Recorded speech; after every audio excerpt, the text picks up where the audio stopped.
Bienvenidas y bienvenidos a Archivo de la Palabra. Esta es una colección sonora y podcast donde puedes escuchar las voces de distintas personas cuyas prácticas artísticas y culturales se han destacado en Colombia y Latinoamérica.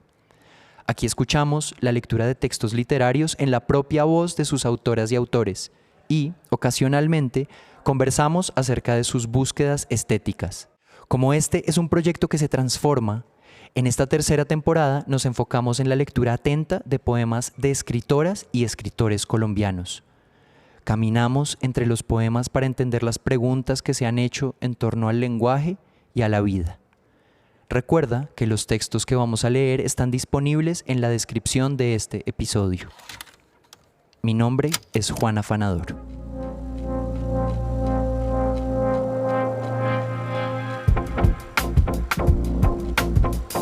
Biblioteca Nacional de Colombia.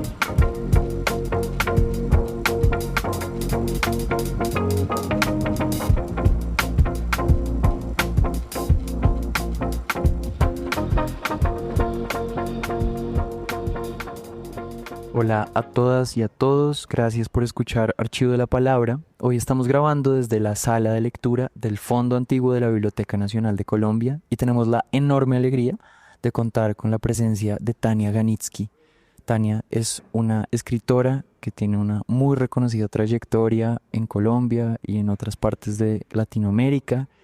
Ella nació en Bogotá en 1986. Ha publicado 5 poemarios, entre ellos La suspensión de los objetos flotantes, editado por Cardumen, y Desastre lento, editado recientemente por Impar, pero que previamente ha sido editado también por otras editoriales. Tania también ha publicado los ensayos El fuego que quería recordar y Emily Dickinson y lo incompleto. Su libro más reciente es Posesión, editado también por Cardumen.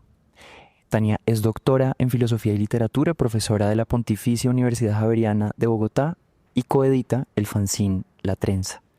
Tania, bienvenida, es un gusto tenerte aquí. Hola Juan, muchas gracias por la invitación. Bueno, pues vamos a arrancar leyendo. Entonces te invito, Tania, que leemos por favor el poema Los caballos de tu libro Cráter del 2017. Los caballos no iban a vivir tanto tiempo, pero encontraron ofrendas en el sueño de los muertos. Ahí pastan, beben agua y a veces se acercan a las manos cubiertas de panela que brotan como flores dulces a su alrededor. Doblan el cuello y reciben la ternura que también debió extinguirse hace tiempo. Bueno, Tania, entonces vamos a empezar conversando en torno a ese poema, que creo que refleja algo importante en tu poética, que son los animales. En tus libros vemos caballos, vemos ranas, vemos tigres, vemos otros animales. Y es interesante que los animales en ocasiones nos guían hacia un lugar suave. Creo que este poema va hacia ese registro, un lugar igual que es próximo a la desolación o al desastre, pero que es un lugar en todo caso suave, es un lugar que se siente amistoso, diría yo. Y en otros momentos los animales también son agentes del desastre que en varios de tus libros tú narras. Quisiera entonces preguntarte, ¿cuál dirías tú que es el lugar de los animales en tu poética? ¿En qué medida, por ejemplo, los animales son los animales y ya, o los animales son también alegorías de algo más o símbolos de algo más? Bueno, es una pregunta difícil porque tiene muchas formas, como muchas vías de respuesta. El que acabo de leer, por ejemplo, es como muy onírico. Yo creo que, por ejemplo, en Cráter y Desastre lento se me iban apareciendo los animales en los poemas sin que yo entendiera muy bien cuál era su lugar ahí, o tampoco pensaba, bueno, voy a meter un caballo para que simbolice tal cosa, sino que como que yo siento que, por ejemplo, aquí el caballo es un caballo, pero es un caballo dentro de un sueño, ¿sí?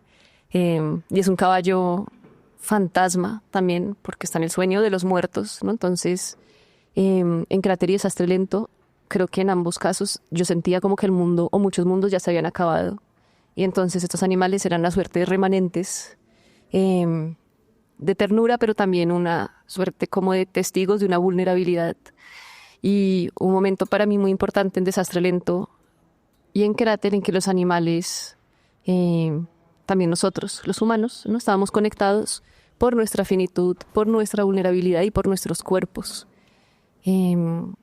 Entonces creo que, por ejemplo, a los caballos yo les tengo pánico, o sea, les tengo mucho miedo, pero aparece aquí no como algo como fuerte y pesado que me puede hacer daño, que me puede dar una patada, no como me da susto acercármeles, sino como algo blando, porque también la poesía es el espacio, ¿no? Como para poder tal vez coexistir con lo que es diferente, con lo que nos da miedo, sin suspendiendo, digamos, esa distancia que yo llamaría negativa. Bueno, no sé si con eso te respondo un poco. No, totalmente. Me parece muy lindo pensar que también la poesía tiene como esa dimensión de lo posible, ¿no? Como que no solo la poesía se relaciona con, o no solo nos relacionamos con el mundo a través de la poesía como normalmente lo hacemos en el mundo, sino que la poesía también nos permite relacionarnos con el mundo a través de la posibilidad, que es en últimas el territorio de la imaginación, ¿no? Y también, bueno, no sé, hay algo ahí muy raro entre lo posible y lo profético.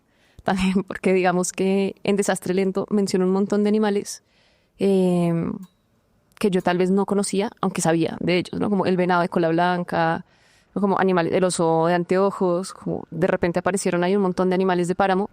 Y un año después terminé trabajando en unos páramos.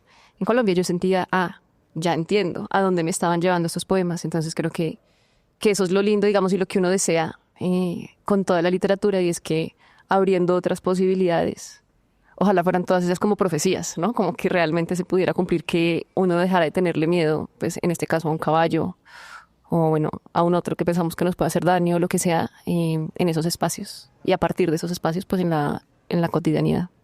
Eso está hermosísimo. Vamos a pasar ahora a leer dos poemas. Toco su espalda, también de Cráter, y No estamos solos, de La suspensión de los objetos flotantes.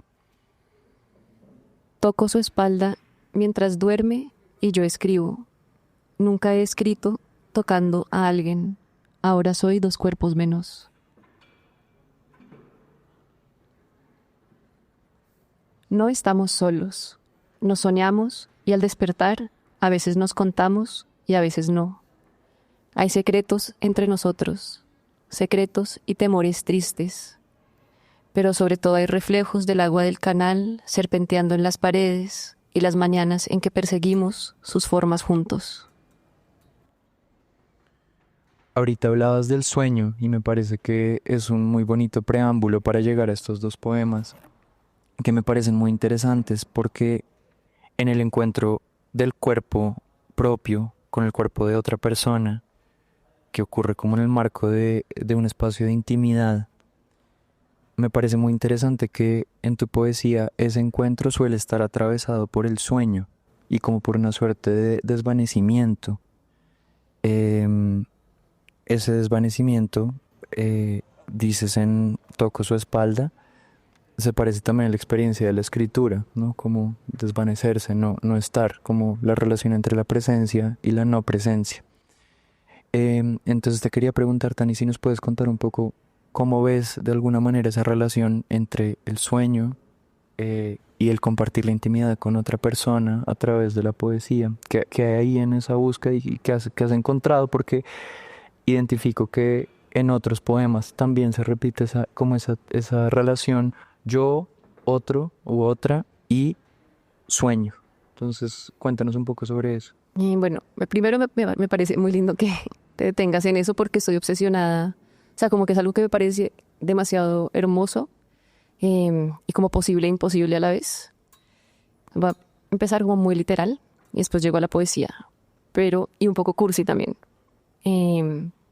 Porque hay algo que sí me encanta de dormir junto a alguien, y es como que es un momento de intimidad y vulnerabilidad total, ¿cierto? Como que hay alguien capaz de tender su cuerpo a tu lado e irse, ¿no? Como es una confianza absoluta. Total. Y al mismo tiempo es una proximidad total. No, es una proximidad en apariencia total, pero esa persona está ida, ¿cierto? Digamos que esa persona está soñando o no, pero bueno, está en un mundo alterno, pero al mismo tiempo está totalmente al lado tuyo. Y eso me parece increíble de la intimidad y de cómo nos relacionamos con la gente. También, supongo, ¿no? Como que aunque pensamos que la tenemos muy cerca, está como tremendamente lejos al mismo tiempo. Y el sueño y el espacio del sueño y de la intimidad me parece, pues a mí, como muy sugestivo en ese sentido. Y de hecho yo colecciono poemas de personas dormidas junto, o sea, de voces poéticas que escriben junto a personas que sueñan. Tengo un cuaderno, así que cuando leas alguno, me lo mandas. Porque me encanta. O sea, puede ser animales también o personas, o sea, personas.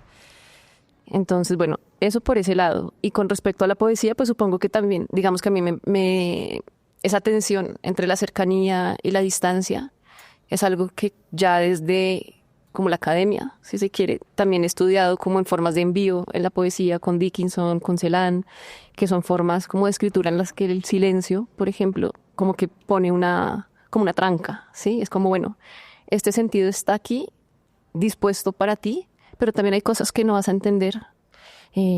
Como Celan, o pues Derrida leyendo a Celan, tiene una frase que dice como una fecha para mí siempre es una fecha para el otro. Pues digamos que mi 21 de marzo nunca va a ser el 21 de marzo para ti, pero igual podemos tender muchos puentes entre ellos. Entonces ahí hay como una proximidad y también una distancia infranqueable que es muy bella también y que no tendríamos por qué franquear. Y creo que la lectura, a veces hay como para mí, una mala forma de entender lo que buscamos en la lectura si queremos como reconocernos, identificarnos 100% con el otro, y está bien también pues no entender todo, ¿no? Como no querer apropiarnos. Hay como una forma muy apropiativa de leer cuando pues no debería tener que ser así.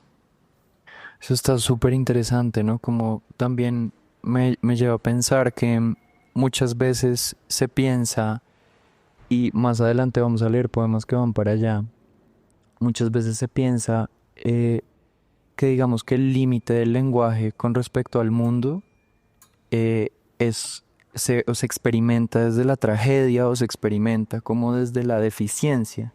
Y me parece muy hermoso lo que nos estás diciendo ahora, porque es una forma de darle la vuelta a esa idea y pensar que es precisamente en esos huecos y en esas distancias y en esa imposibilidad de la identidad absoluta que emerge lo poético también, y que ahí hay algo que más que, digamos, como degradante, es por el contrario como gestivo, como que crea, y ahí hay campo y ahí hay posibilidad, ¿no?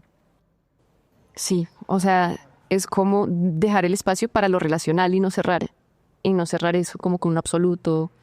Sí, es casi como muy posesiva la idea de querer llenar esos huecos, que es muchas veces cuando hay poetas que dejan muchos silencios y lees un artículo sobre ellos o algo. Hay muchos académicos que dicen como, y esos huecos están ahí para ser llenados, ¿no? Y es como ese deseo de llenar y llenar y llenar, en vez de como respetar esas distancias, ¿no? Como hay cosas, ¿no? Como para descifrar y otras que no. Claro, y eso seguro se relaciona también como con lo que decías ahorita de la forma en que te relacionas con los animales, ¿no? Y en general yo creo que seguramente con la forma en que tú te imaginas que las personas leen tu poesía, en el sentido de que incluso la propia experiencia de lectura tiene unas partes opacas, digamos, que no vamos a poder descifrar, y que de repente parte también de la delicia y el misterio de la poesía está en no comprender, ¿no? En esas distancias del no sentido que se tienden entre el encuentro. Y lo pongo sobre la mesa porque obviamente, como has estudiado este asunto del envío, obviamente siempre hay un envío no solo entre los dos personajes del poema, sino también con quien está finalmente leyendo. Sí, como que pienso muchas cosas. Por un lado, ¿por dónde empezar? O sea, por un lado, lo del envío es muy lindo porque no es solo como que dice el poema, pero también, digamos que el milagro de que alguien mande ese poema a la persona que lo recibe. Y Olsen, en el verso proyectivo, que no sé si lo has leído, tiene algo muy lindo. Dice como el poema es energía transferida de la persona que lo escribe a la persona que lo lee, y cómo se envía esa energía a través de la respiración y la línea. No lo dice a través de las cosas que se dicen, ¿no? Que también es muy lindo. Y muchos huecos y mucha como distancia y al mismo tiempo cercanía. ¿no? Es como, bueno, cuando yo leo la línea, la persona que me lo envió me mandó como unas pautas de respiración, eh, pero si me escacho está bien, ¿no? Como porque también mi cuerpo es otro, ¿no? Como que la energía me la transfiere, pero puede que no la pueda incorporar, encarnar toda o dejarme poseer. Y lo otro es que a veces puede pasar lo opuesto, que no sea una cuestión de oscuridad o hueco, sino de mucha claridad que la gente piensa que tiene que como darle muchas vueltas para como sobreinterpretarla. Entonces, la gente dice, ah, sí, la poesía es simbólica y metafórica, entonces, si aparece una rana en este poema, tengo que decir y descifrar qué es esa rana más allá de sí misma. Cuando al mismo tiempo creo yo que todos los poemas siempre funcionan a un nivel muy literal también de la imagen y que si no vas más allá no importa, como que esa primera como visión eh, también te conecta con aquello con el envío. Precioso lo que dices y nos hace volver también a lo que decías ahorita del caballo, ¿no? Y el caballo es ese caballo, pero ese caballo específico que está diciendo el poema, que es un caballo soñado. Y ahí hay una especificidad que es tremenda, porque yo coincido contigo y es que muchas veces cuando se lee poesía y de pronto, yo no sé si esto es también como una suerte de herencia de la forma en que se enseña a leer la poesía en el colegio, en el sistema escolar, y es que hay a veces como la idea de que toda poesía tiene una lectura alegórica siempre, ¿no? Como que siempre hay elementos que representan otra cosa, o simbólica. Y de repente no, a veces más bien lo que hay que entender es como el clima específico al que te está invitando el poema a entrar, ¿no? Ujú, sí, exacto.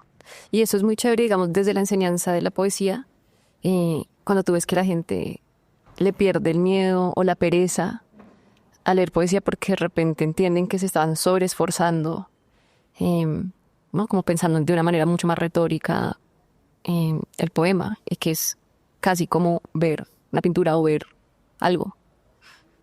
Claro que entonces se vuelve una experiencia pues sensorial, ¿no? Como que tiene mucho que ver con eso. Sí, porque es que lo abordan como de una forma muy racional.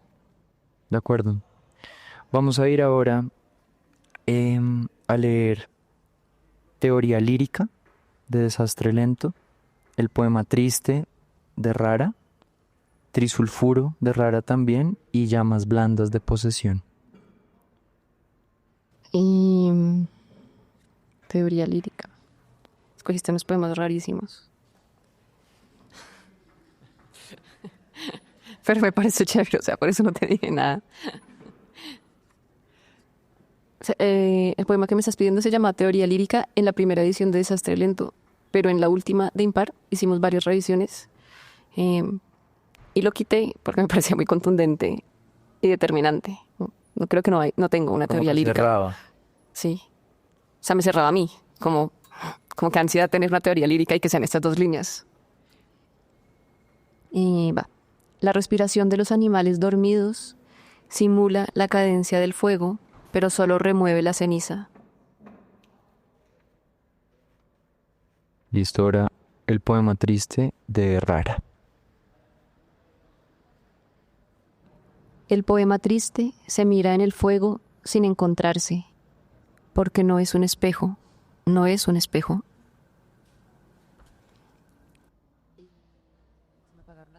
Trisulfuro. Ujú. Se me apagaron las manos y traté de encenderlas de nuevo. Raspé la tira de lija hasta pelarla. La fricción no hizo la luz. El fósforo no hizo la luz. El trisulfuro tampoco. A veces siento el calor de una llamita en cada mano como un delirio intermitente. Y Llamas blandas de Posesión. Llamas blandas acarician el silencio en el que escribo. Desean que me conecte con el más allá, que siempre es más adentro. Bueno, entonces llegamos a uno de los grandes temas de tu poética y de tu obra, que es el fuego.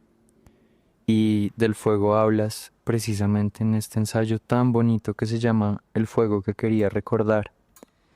En los poemas que acabamos de ver, el fuego se manifiesta de formas muy distintas, ¿no? En el primer poema, por ejemplo, veíamos cómo el fuego se relacionaba con la respiración de los animales, precisamente. En el poema triste tenía que ver con esta imagen del reflejo. En Trisulfuro veíamos que tenía que ver con un, digamos, una inquietud poética que atraviesa todo el poemario de Rara, que es tu relación con las manos o la relación de la voz poética de ese poemario con sus propias manos. Entonces, lo que quisiera que nos dijeras a continuación y que nos comentaras un poco es que nos ayudaras como a entender cuál es esa, como esa semántica del fuego o esos distintos sentidos que el fuego tiene en tu obra y que tiene también, porque pues así lo dices en tu ensayo, la relación que tiene con la escritura propiamente. Bueno, me parece que es una pregunta demasiado difícil porque no tengo ni idea. O sea, yo me acuerdo un día pensando como a los 20 años, mirando el fuego y diciendo como, uff, escribir sobre el fuego tiene que ser lo más difícil del mundo. Y de pronto como que hay fuego en muchísimos poemas y hay un ensayo del fuego, pero la verdad no tengo ni idea, Juan. O sea, me gusta mirarlo. Es que me gusta mirar el fuego, es lo único que te puedo decir. Y tal vez me gusta mirarlo dentro de la escritura también. Siento que, no sé, hay cosas que a uno lo anclan o lo aterrizan, ¿no? No sé. A mí me pasa con el fuego, o sea, como que si yo, es como mejor que ir a terapia, ¿sabes? O sea, yo puedo prender una chimenea, que ya no tengo, tristemente, pero me tranquiliza un resto. Sí, es algo así como, no sé, físico. El ensayo del fuego, o sea, cuando yo era chiquita y tenía como 10 años, vi unas salamandras bailando en el fuego y yo le conté eso a mi editora, a Alejandra, y ella dijo, ahí hay un ensayo. Y ahí entonces me puse como la tarea más consciente de escribir sobre el fuego, porque en los poemas realmente es muy intuitivo y la imagen entra, casi que podría ser otra, pero al mismo tiempo nunca hubiera podido ser otra. Pero en el ensayo del fuego sí me lo propuse porque es un ensayo y es otro género y fue como arranqué con una pregunta específica, que es algo que no hago cuando escribo poesía. Y la pregunta específica era, pues que un ensayo sobre el fuego tampoco es tan específica, pero pues es un ensayo. Entonces empecé a leer sobre el fuego, a mirar el simbolismo del fuego, pero no podría decir que esos simbolismos que miro ahí son los mismos. O sea, no están atados a los de los poemas, porque como te digo, a veces el fuego es simplemente el fuego, a veces el fuego puedo ser yo, a veces el fuego puede ser algo que no entiendo, a veces el fuego puede ser algo muy doloroso, puede ser algo que sana, que hace daño, no sé. La verdad no tengo ni idea, perdón. No, no, está muy bien porque mira que a pesar de que, y creo que eso tiene todo el sentido, que cuando uno trata de hacer preguntas como para comprender las representaciones o las obsesiones o las inquietudes poéticas, pues no haya mucha respuesta consciente porque a veces pues vienen como de lugares que uno realmente no comprende muy bien. Ese asunto de dónde proviene la inspiración sigue siendo un misterio. Pero hay algo que igual sí identifico y lo relaciono con lo que estábamos hablando y me gustaría saber si estás de acuerdo. Y es que justamente estábamos hablando ahorita de esas presencias, ausencias que hay, por ejemplo, en la relación con la otra persona en la intimidad. Y de esas presencias y ausencias que hay de la relación con quien escribe, con quien finalmente le lee.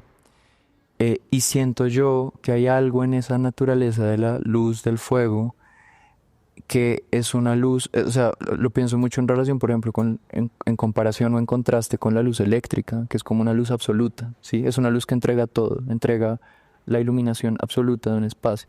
En cambio, la luz del fuego, creo que por el contrario, hay algo como de entrega y a la vez no entrega. Hay luz y hay sombra en la luz del fuego. Y siento, o sea, me animo a lanzar la hipótesis de que no es una casualidad, entonces que esa naturaleza lumínica del fuego pues se relaciona también como con esto que atraviesa tu poética, como de lo que se entrega y a la vez no se entrega, de lo que dice y es claro y a la vez es un poco opaco.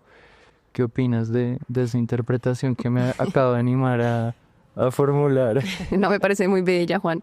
O sea, como que lo siento a partir de intermitencias, ¿no?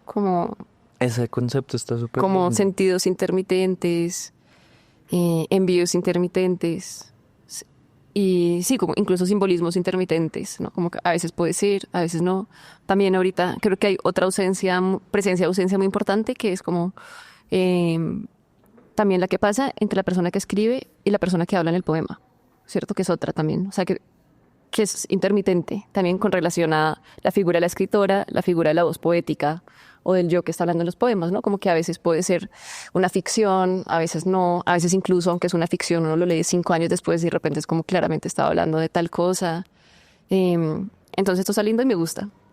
La acepto y me parece linda, la cojo. Y buenísimo. Y hay otra cosa que creo que pasa también con el fuego y que en parte has explorado en tu poesía, que tiene que ver también con los rituales, ¿no? Y con los rituales de tu familia, por ejemplo. Es decir, el fuego ya no solo en el momento privado en que yo hago la fogata y lo contemplo y digamos que tengo una experiencia o que tú la tienes y lo narras en tu ensayo, como en cierta medida, no sé si es exagerado llamarla mística, pero hay algo ahí de revelación. Pero luego también el fuego tiene una dimensión quizás social, quizás ritual, que también es a través del fuego en que nos relacionamos con otras personas, incluso en el poema en que hablas del fuego y la ballena, ¿no? También como unas elementos míticos en el fuego, eso también está ahí y por ahí llega el fuego a tu poesía. Pues yo creo que hay una vitalidad, o sea, ahorita pensando en los poemas de lo que leí, y en el de la ballena, yo no diría que es mítico, ¿no? Es como que el de la ballena dice que hay, em, creo que una cerilla como dentro de una ballena, ¿cierto? Como un fósforo. Para mantener el fuego de la tierra. Claro, pero eso es la vida también, ¿no? Digamos que creo que, y en el de la respiración de los animales dormidos, es como ese libro, eso está en Desastre Lento, que es sobre como la artificialidad del fin del mundo y la realidad del fin del mundo, ¿cierto? Digamos que como que todas todos los siglos han tenido miedo del fin del mundo y aparentemente es solo un miedo porque sigue y aparentemente y en realidad muchos mundos ya se acabaron y los materiales que usamos son como que es fin del mundo, o sea, que se acabe lo natural, que no. Entonces ahí también es como, en ese también el fuego es como la respiración de los animales dormidos simula la cadencia del fuego, pero solo remueve la ceniza, ¿no? Entonces también es como un juego entre lo que está vivo y lo que no. Diría que es más por ahí, no tanto lo mítico. También es, digamos que por la parte ritual, el fuego es súper poderoso, ¿no? Entonces, no sé, si hay un fantasma en tu casa, tienes que prender una vela y empezar, ¿no? Como el diálogo con la vela. Si alguien se muere, ¿qué haces? ¿No? Como le prendes una vela, como que no sé muy bien para qué uno la prende, ¿no? Como uno la prende en la forma casi que para hablarle con el idioma del fuego, ¿cierto? Como que me va a comunicar con esa persona, de pronto boto una intención cuando prendo el fuego, pero al mismo tiempo el fuego va a hacer lo suyo. Y yo diría también que el fuego en ese nivel activa una presencia-ausencia. Activa una presencia-ausencia y un envío. En el Shabbat, por ejemplo, que es como en mi familia, pues los viernes se prendían mi abuela, como que la mujer prende las velas en la comida, también como que el inicio de la ceremonia es con el fuego, ¿no? Y ahí para mí no sé cuál era realmente su función, pero para mí era como, listo, aquí empieza el momento en que la familia se agrupa a comer junta, ¿cierto? Digamos que es ese inicio y entonces el fuego como que nos mantiene como un hilito a partir de las 6 de la tarde. Entonces no sé si, o sea, tiene una forma de hablar como la poesía que es sin palabras, ¿no? Que es con envíos, que es con hilitos que se están enviando, con chispitas intermitentes. Sí, esa idea de la intermitencia me parece muy hermosa.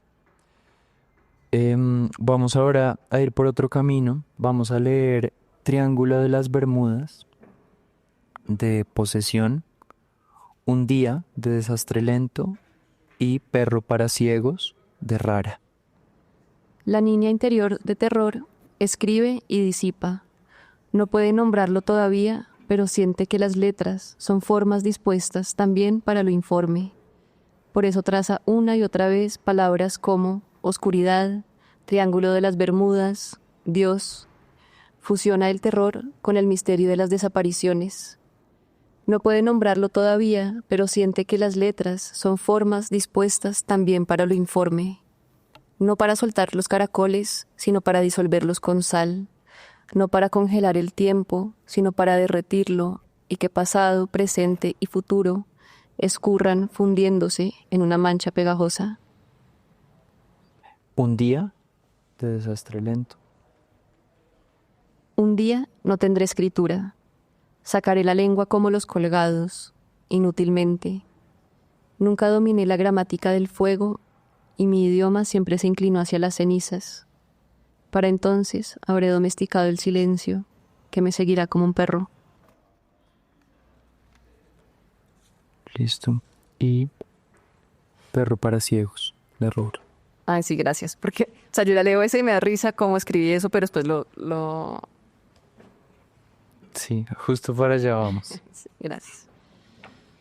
¿Cómo no le enseñé antes al silencio a escribir por mí? Ya no espero que me siga como un perro doméstico cuando llegue a vieja, sino que me guíe como un perro para ciegos. Bueno, pues hay un gran placer en tener la oportunidad, Tani, de leer la obra completa de una persona, y es que uno se empieza a dar cuenta como de esas conexiones que van ocurriendo, y también de esas revisiones que van ocurriendo. Los últimos dos poemas, Un día y Perro para ciegos, tienen claramente un diálogo, ¿no? Un poema revisa o revisita al otro.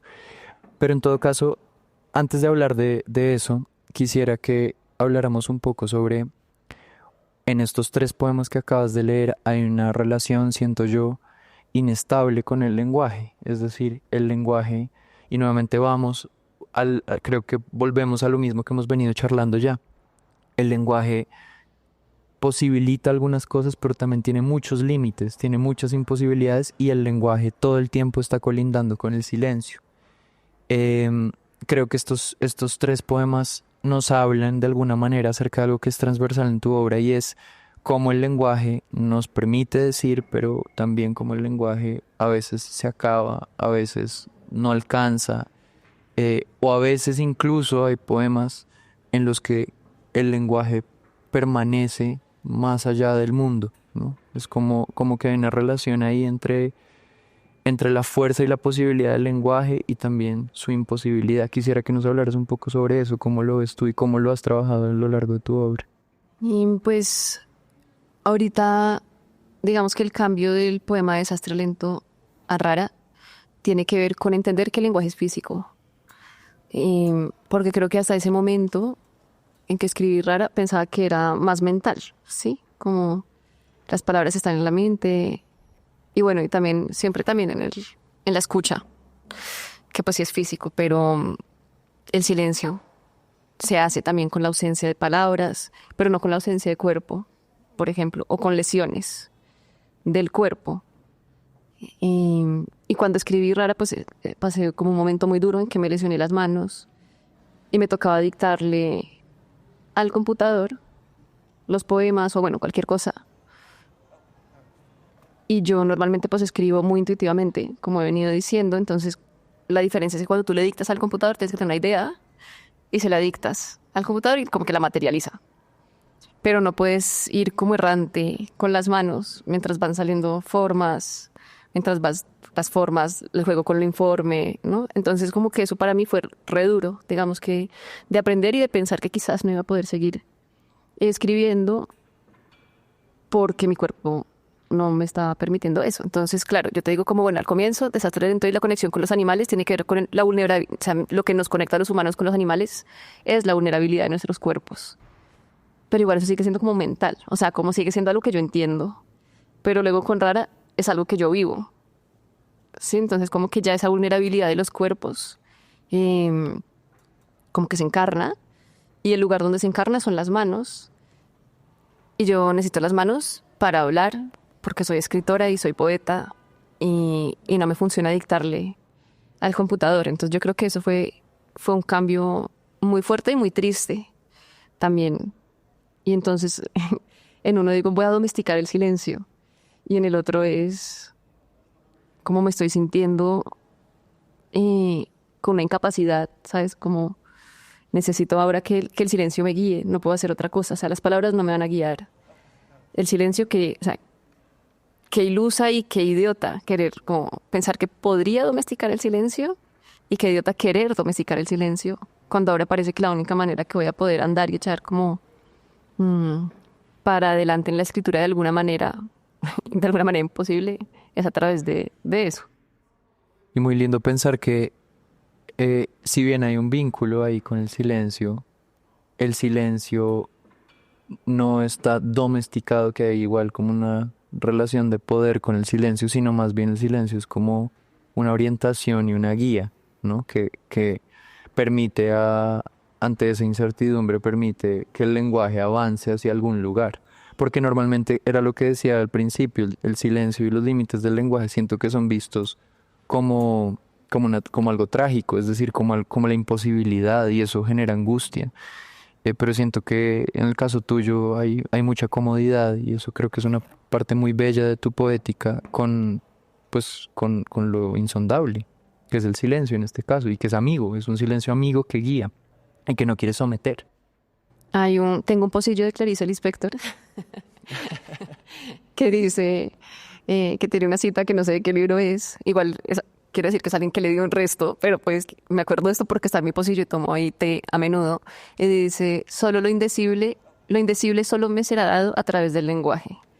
Y no es como que el lenguaje me va a revelar lo indecible, ¿cierto? Es que el lenguaje se va a llenar de unos silencios que no son negativos. O pues que negativos como en un sentido místico quizás, pero no negativos en un sentido como de valoración. Sí, como valoración moral, pues. Ajá, que es como el drama, ¿no? Que también, no sé si eso sea como un drama mal aprendido de la poesía, ¿no? Como poetas que se dan como contra el muro de los límites del lenguaje, como no puedo nombrar, y es el drama. Pero no, sí, aquí no es el drama, es como belleza. Es belleza, claro, porque es que sí, lo que dices es cierto, es toda esta tradición que establece que es como la derrota y entonces el único camino es callar, ¿no? La famosa historia de Rimbaud, pues. Y creo que acá hay otra aproximación a esa pregunta que me parece muy bonita. ¿Tú crees que esos poemas que acabamos de mencionar de Desastre Lento y de Rara se pueden relacionar con esto que dices en el de Posesión que leímos? Y es que dice, no puede nombrarlo todavía, pero siente que las letras son formas dispuestas también para lo informe. Como que aquí ya de pronto no estaremos hablando necesariamente del silencio, pero sí de lo informe, que es una representación también de lo que no podemos alcanzar con el sentido. Sí, yo creo que sí me parece muy chévere que estés haciendo esa conexión, que no lo había pensado en ese sentido, pero digamos que posesión es sobre tratar de, no sé, conocer, acercarme a entender, percibir, ¿no? Como una presencia-ausencia, que es un fantasma, que es un remanente de la infancia, bueno, como que no se puede ubicar muy bien, no hay palabras, y eso no hace que la búsqueda sea menos valiosa o que la búsqueda esté orientada a a ponerle un nombre o o a una explicación. Entonces creo que ahí la búsqueda es por lo informe, ¿no? Como poder hacer encajar lo informe formalmente en los poemas que están persiguiendo a ese fantasma.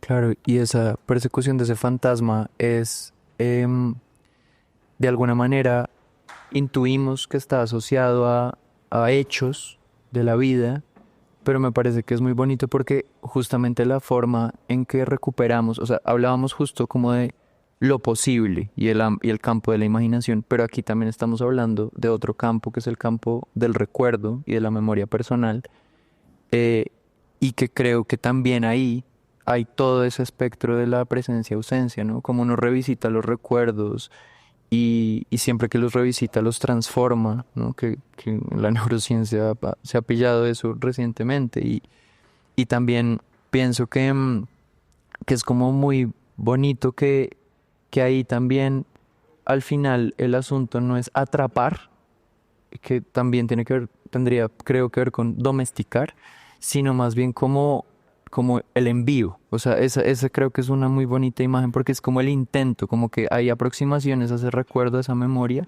pero nunca llegamos a algo y creo que ese es el territorio que se propone ese poemario. ¿Estás de acuerdo con eso? Sí, o sea, hay otra palabra ahí que sería como la especulación, porque yo siento que ese poemario está hecho de falsos recuerdos. Sí, es como, bueno, ¿quién pudo haber sido? ¿Quién pudo haber Claro. sido este fantasma? Entonces, me voy a imaginar 500 escenarios para abrir y familiarizarme con sus posibilidades. Y claro, se mezclan memorias porque hay como dos personajes, ¿no? Como la niña interior de terror y como Y el Joshua. niño. Ujú, y Joshua, que también es una especulación, el nombre. Y entonces como que los recuerdos de la niña son más recuerdos como de mi rareza, pero abriendo agujeritos para buscar por dónde se cuela Joshua, por dónde se cuela el niño. Entonces yo diría que es como una especulación, como una memoria especulativa, algo así. Sí, y que en últimas, quizás toda memoria al final es especulativa, ¿no? Solo que este es como deliberadamente Sí, total. especulativa, pero... Tani, estos dos poemas, el de Desastre Lento y Rara que ya mencionaste, nos llevan al último poema que vamos a leer, que es El pasado es un astronauta. Em, Antes de leerlo, quisiera que nos contaras, ese poema también vuelve a otro poema que tú ya habías escrito antes. Ese poema que habías escrito antes, si no me equivoco, está en Cráter. Y me parece muy interesante ese gesto de volver, ¿sí? O sea, es decir, en el ejercicio de la escritura, cómo tú vuelves y mencionas poemas que ya habías escrito para revisitar. Y yo relaciono también eso con algo que mencionabas ahorita, con Desastre Lento, y la relación entre Desastre Lento y Cráter, y es que Cráter y Desastre Lento comparten poemas. Y Desastre Lento tiene varias versiones. Y me acuerdo que alguna vez, en una conversación que tuvimos hace muchos años, hablábamos acerca de cómo el libro se concebía tradicionalmente como un receptáculo autocontenido y cerrado, ¿no? Como una cosa que ocurre, se publica y ya es lo que es un universo concentrado en sí mismo. Pero este gesto de volver a poemas anteriores y reescribirlos, o de hacer que un poema aparezca en otro libro nuevamente, en otro lugar, porque obviamente al ocupar otra estructura se transforma por completo el poema en sí mismo.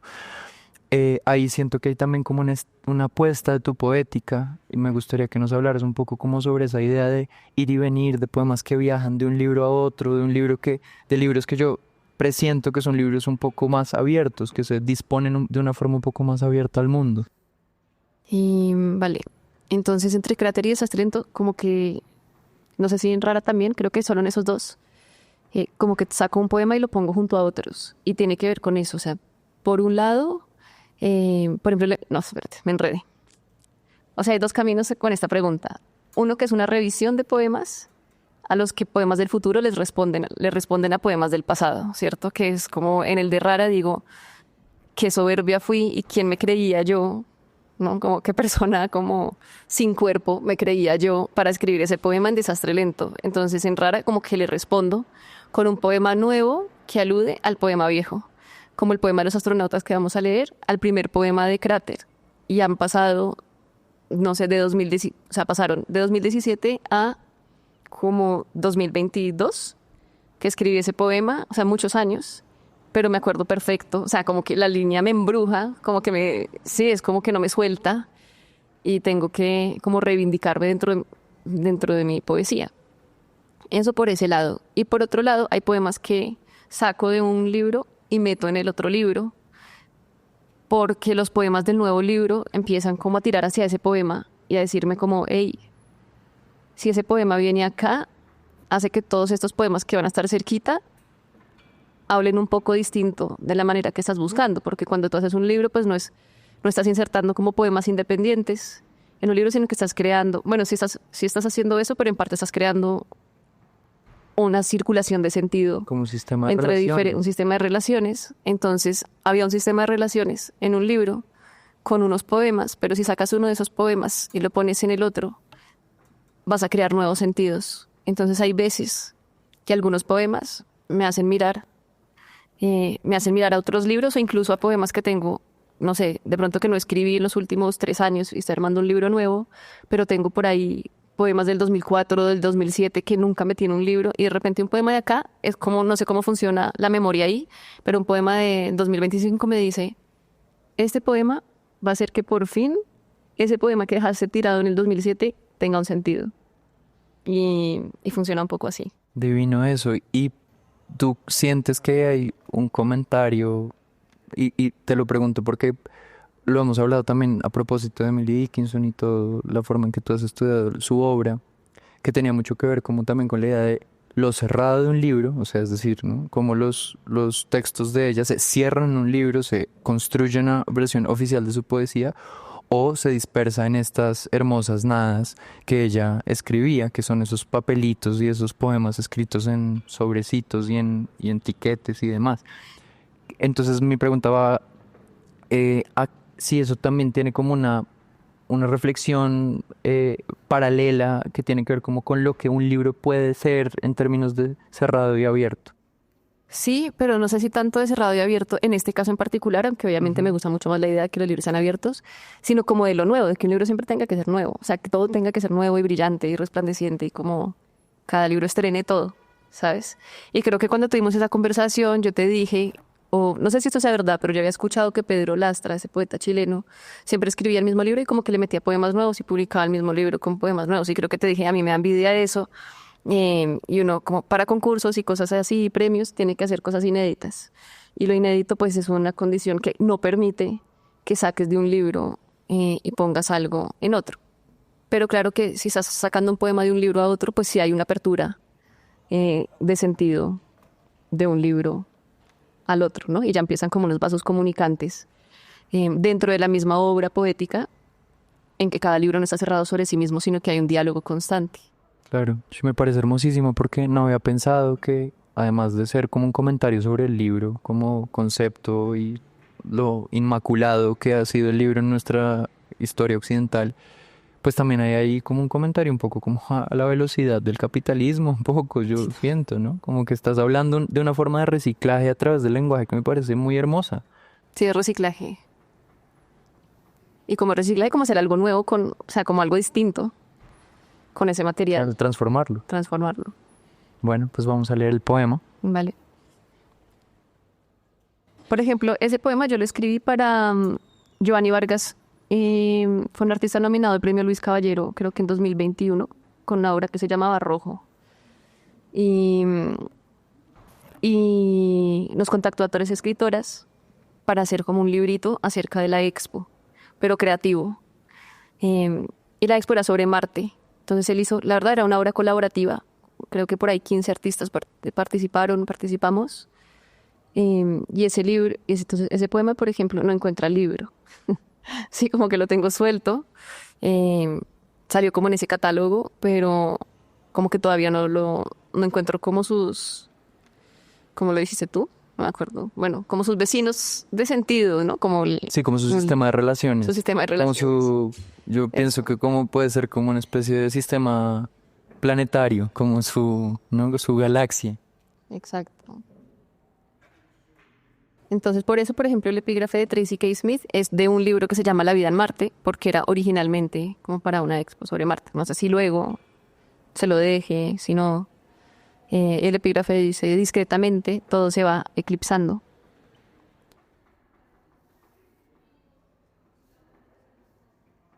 El pasado es un astronauta que cae de cabeza en el vacío.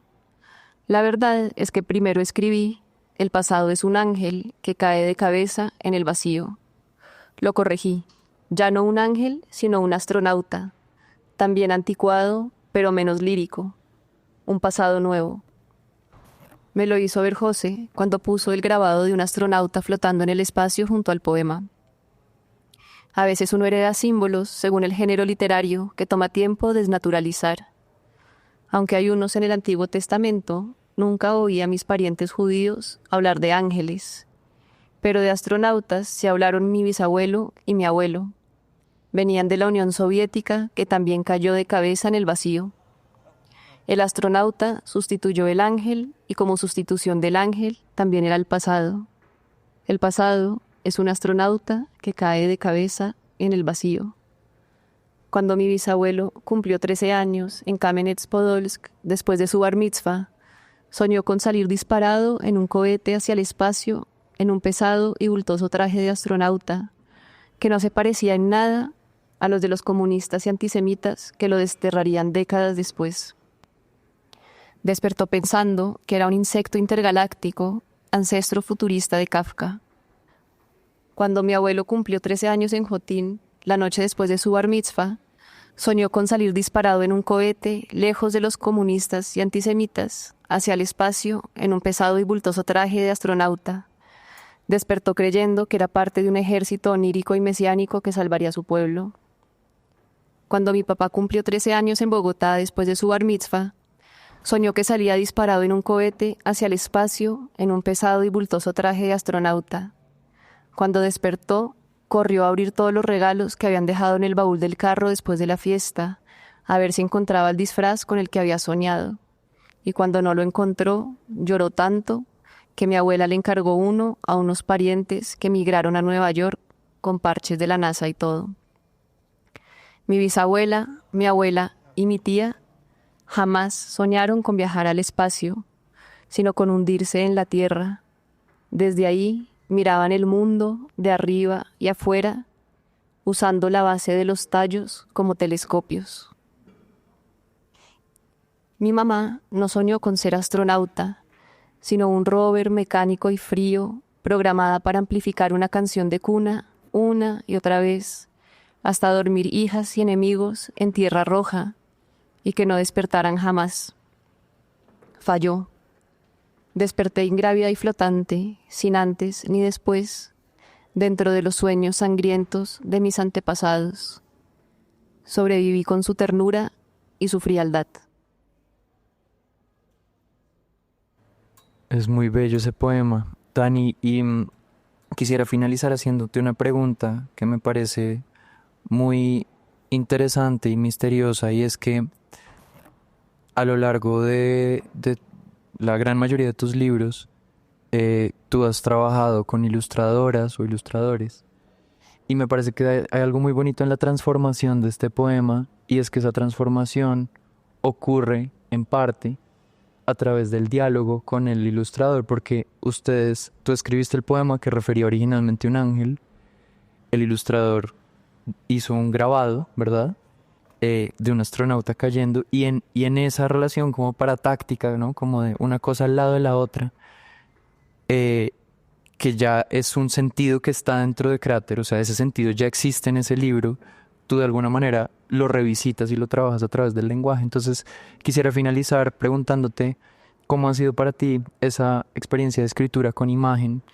que yo creo que es muy importante en tus libros, y que creo que es una como apuesta importante de la poesía también contemporánea, y es que la poesía se pueda relacionar en igualdad de condiciones con la imagen, y no que la imagen esté subordinada al texto, que es como quizás algunas personas conciben la ilustración de poesía, y como quizás también históricamente se ha concebido la ilustración de poesía.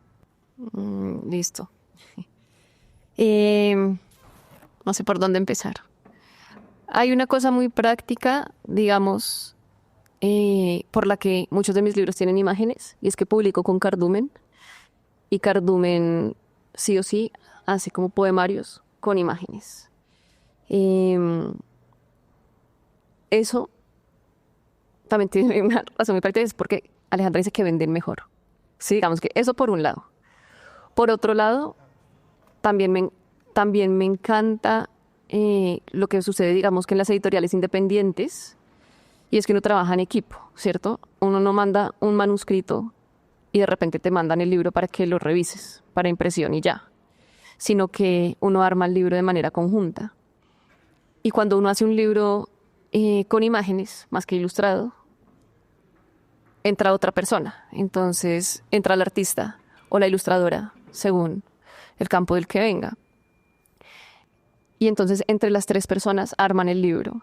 Y el libro no solo se arma, entonces digamos que los poemas no pueden ser el inicio, porque es lo primero que recibió la editora, pero luego está, bueno, con quién quiero, ¿no? Cada una de las personas que ha hecho las imágenes de mis libros tienen una estética que se corresponde con aquello de lo que mis poemas, con la atmósfera de los poemas. Yo diría que con la atmósfera. Entonces, Posesión es como de un fantasma. Entonces yo dije, no, o sea, ¿quién es la artista gótica por excelencia? María Isabel Rueda. Listo, entonces vamos con ella. Y si ella quiere, ¿no? Y entonces ahí empiezan las reuniones entre artistas o Ana María Lozano, La suspensión de los objetos flotantes, que es un libro como de espacios vacíos. Yo no quería humanos, por ejemplo. Y de repente en una feria de papel caliente, en el stand de Taller Colmillo, me encontré unos libros en risografía de Ana María Lozano, y eran puros espacios. Había uno que era solo piscinas, no solo piscinas, y esto era La suspensión de los objetos flotantes, y yo no, ya, o sea, me caso, ya. Entonces le escribí como, tú quisieras hacer este libro conmigo, y Alejandra, y al mismo tiempo, ¿no? Quiero hacer el libro con Cardumen, sí, Ana María se le mide también. Y es muy chévere entonces porque es una forma, es casi como la traducción, o sea, cuando alguien te traduce, tu poema de repente se enrarece, ¿cierto? Y deja de ser un poquito menos tuyo. Y esa sensación para mí, o sea, así como los sueños y la distancia y otrificarse también cuando uno escribe, ¿no? Como que eso también ocurre cuando generas estos procesos con los poemas en que dejan de ser, tu manuscrito se convierte en otra cosa, cambia el orden, porque el ritmo que tú te habías imaginado para el libro, de repente con las imágenes cambia, entonces todo cambia, o de repente una imagen hace que un poema sobre, puede pasar también. Eso como yo creo que esa ha sido la experiencia con Cardumen, mientras que Cráter, que es el primero, me lo propuso el artista, porque era cercano a los de la editorial. Y ahí sí, y esa fue la primera vez que trabajé con alguien, ¿no? Yo antes de eso pensaba que, digamos, que la poesía era un oficio muy solitario. Y eso me abrió a mí también como las posibilidades y como ese otro mundo de crear con alguien. Y ambos estábamos viviendo, como yo en Inglaterra, él en Nueva York, y mientras lo hacíamos pensábamos que era algo súper triste. Los poemas, las imágenes, y de repente todo eso se juntó y fue como que es este tesorito, qué lindo esto, y eso era porque lo habíamos hecho juntos, ¿sí? O sea, porque nos habíamos acompañado en ese momento, nos hicimos re amigos, en ese momento ya éramos amigos, pero empezamos como que uno tiene que sincronizar como espiritualmente, entonces intercambiar canciones, intercambiar películas, o sea, todo lo que a uno le obsesiona en el momento en que uno está creando es casi como un sincretismo ahí espiritual muy lindo, y al día de hoy seguimos siendo muy, muy amigos. Eso me pasó en Cráter, que fue muy lindo, y de ahí fue como quiero sentir esto más veces, aunque pues no siempre vas a sincronizar, ¿no? A veces es mucho más como profesional, digamos, como más distante. Claro, de acuerdo. Pero yo sí soy puro fuego, entonces yo soy como listo, Todo. Sí, quiero darla toda y como recibir todo. No, pues es muy lindo pensar que la escritura se puede pensar en colectivo, y la creación de un libro se puede pensar en colectivo, que también es otra forma de pues desdibujar una idea tradicional del genio o la genio, y más bien pensar que pues sí, que en realidad todo proceso de elaboración pues tiene diálogos, ¿no? Tiene ancestros y tiene equipos que lo hacen posible. Tani, pues tremenda conversación, te agradezco mucho y muchas gracias por habernos compartido estas palabras sobre tus libros y la lectura de tus poemas. No, gracias a ti, Juan, por ver también, por saber hilar como un libro con otro, me parece increíble. Qué lindo.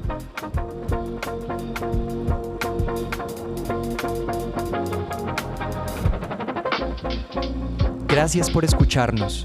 Archivo de la Palabra es un podcast de la Biblioteca Nacional de Colombia. Directora, Adriana Martínez Villalba. Presentador, Juan Afanador. Producción y música original, Ova Media.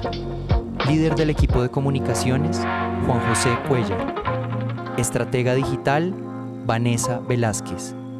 Gestión administrativa, Oreli Rad. Esta temporada de Archivo de la Palabra se grabó a finales de 2025 y contó con el apoyo de Corpoélite. Hasta un nuevo episodio. Archivo de la palabra.